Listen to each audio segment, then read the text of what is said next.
Southeast Radio's Business Matters with Karl Fitzpatrick. Southeast Radio. Well, DOCOsoft, a claims management solution for the global property, casualty and reinsurance markets, is used to process half of all claims in the London insurance market.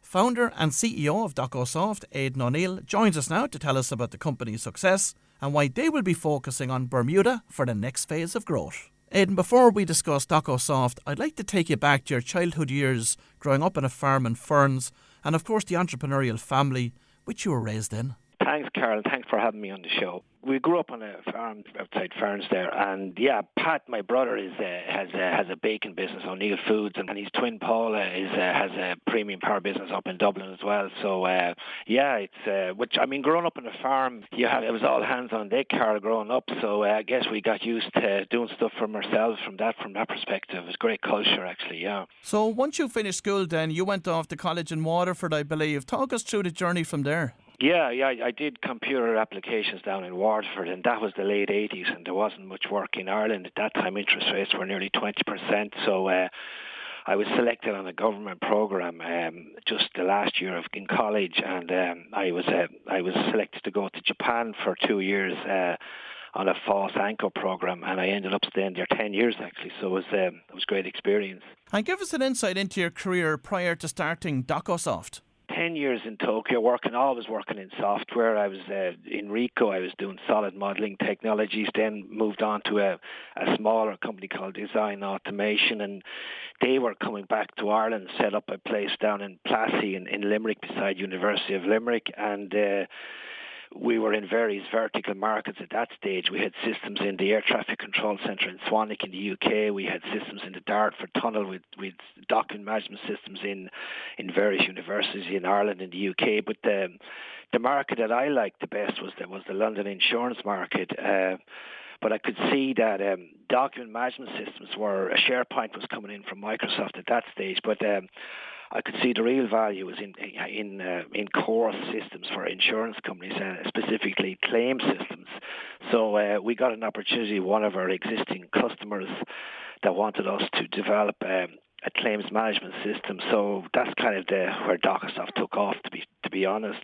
And what problem were you solving at the time? The problem we were solving was that in the London insurance market, I guess the claims from yesterday's business was coming in the next morning, and each day they were coming in like on a kind of an Excel spreadsheet type feed, but there was no systems that could link yesterday's, like each claim message from maybe the previous day's claim message. So what we did, we put a simple workflow that was called business process automation technology to link in claims from previous messages based on a unique claims reference, and we linked those together. We were the first company in the London market to do that, because prior to that they were storing messages on spreadsheets, and it was very difficult, or else they had policy systems that had a claims module that wasn't very, very good. The business was founded back in 2008, and interestingly, now approximately half of all claims processed in the London market are processed using one of DOCOsoft's claim systems. But what key factors have enabled you to gain such traction in this market, and how competitive is this space?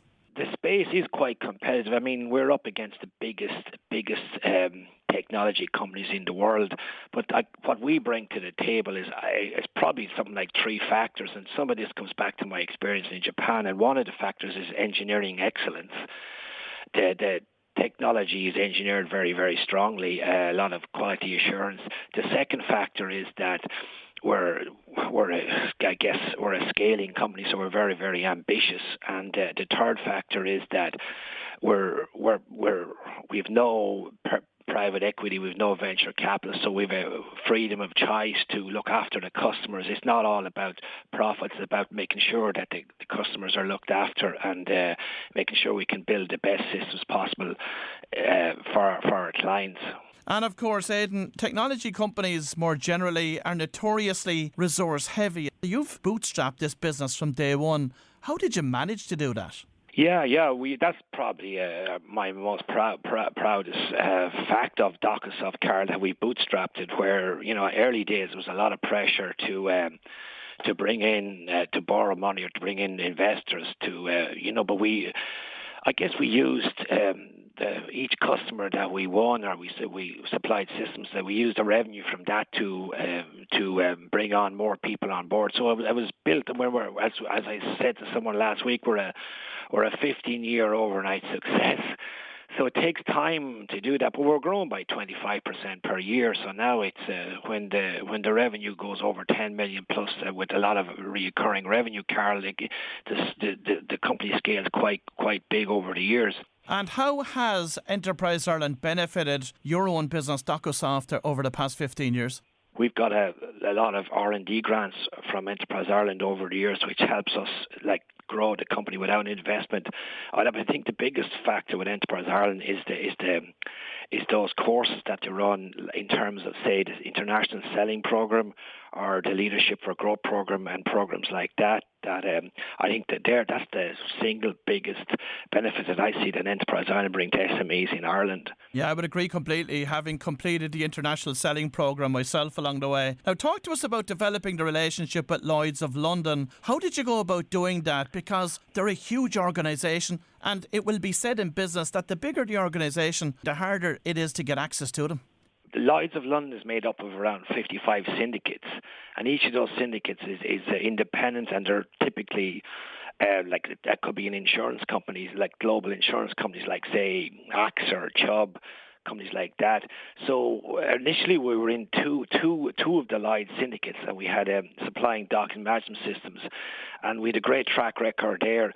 And because it's such a even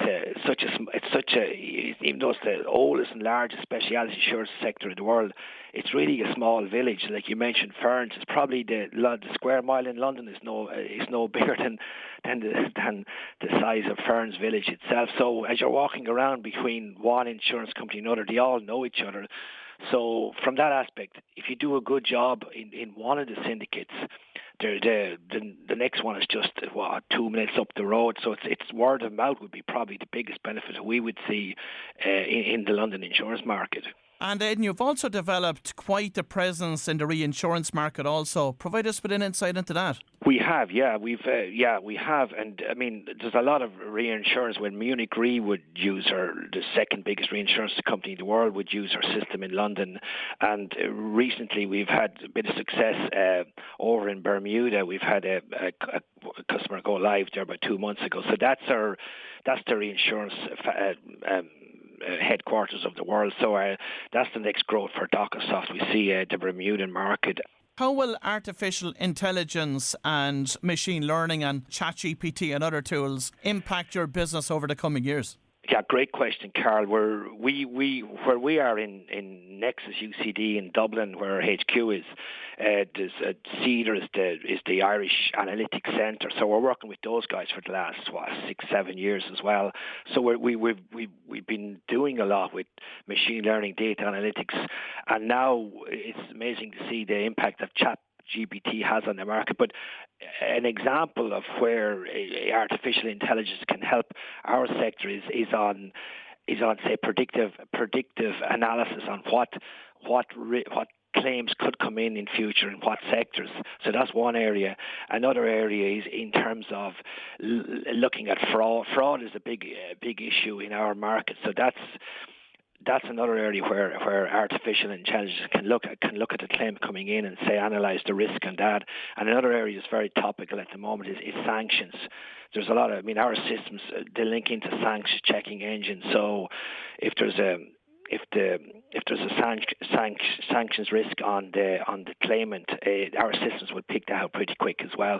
But just an amazing, the way the industry is developing now, say what can happen in future is predicting what might happen. And even if there's say the Californian fires a few years ago, if a household or a business has even 2 or 3 minutes notice of what might happen to get out of the building, that's the way the insurance sector is working as well, to not just on paying out claims in an efficient manner, but also to prevent loss of life or from giving people even 2 or 3 minutes notice as well. That's the way the industry is working. It's a fascinating space, I have to say, Aidan. And tell me, what are your future growth plans for the business? We see other reinsurance sectors as as future growth. So as I said, Bermuda is on the radar for this year as well. And we see the US as well as a growth for the company. So that's, I guess, Europe as well in terms of, say, the European insurance sector as well, and also in Asia. But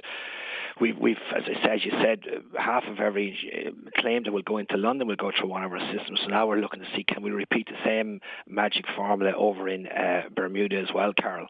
And finally, Aidan, are you building this business to keep it or to position it as an acquisition target in the future? Neither, Karl. Neither an exit nor an acquisition target. We're building the business to grow the business. We see.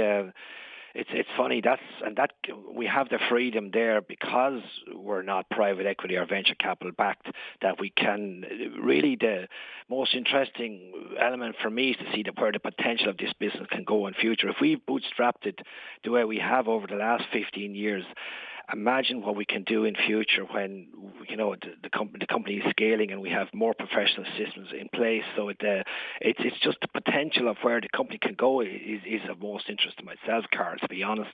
Well, if you've just tuned in, that was Aidan O'Neill from DOCOsoft, and I wish Aidan and the team every continued success. Southeast Radio's Business Matters with Karl Fitzpatrick.